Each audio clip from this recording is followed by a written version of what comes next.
జనసేన అడిగిన 2 సీట్ల విషయంలో మాత్రం తీవ్ర తర్జన భర్జన పడినట్లు తెలుస్తుంది. ఆ 2 స్థానాల విషయంలో ఇంకా కసరత్తు జరుగుతున్నట్లు సమాచారం.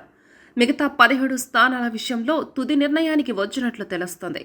ప్రతి జిల్లాలో జనసేనకు ప్రాతినిధ్యం దక్కేలా చూసినట్లు సమాచారం. ఉమ్మడి పశ్చిమ గోదావరి జిల్లాలో 6, తూర్పు గోదావరిలో 5, విశాఖ జిల్లాలో 4, కృష్ణా జిల్లాలో 2, శ్రీకాకుళం, విజయనగరం, గుంటూరు, ప్రకాశం, చిత్తూరు, కడప, అనంతపురం జిల్లాల్లో ఒక్కో చోట జనసేనకు సీటు కేటాయించినట్లు తెలుస్తోంది.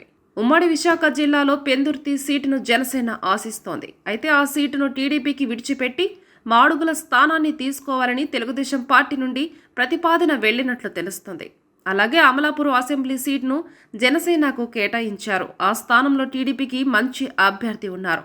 అందుకే ఆ స్థానాన్ని విడిచిపెట్టి పి గన్నవరం తీసుకోవాలని టీడీపీ ప్రతిపాదించినట్లు తెలుస్తుంది. ఇక జనసేనకు కేటాయించిన సీట్లలో ఉన్న టీడీపీ నేతలను పిలిపించుకొని మాట్లాడుతున్నారు. జనసేన అభ్యర్థులకు సహకరించాలని చంద్రబాబుతో పాటు పవన్ కోరుతున్నారు.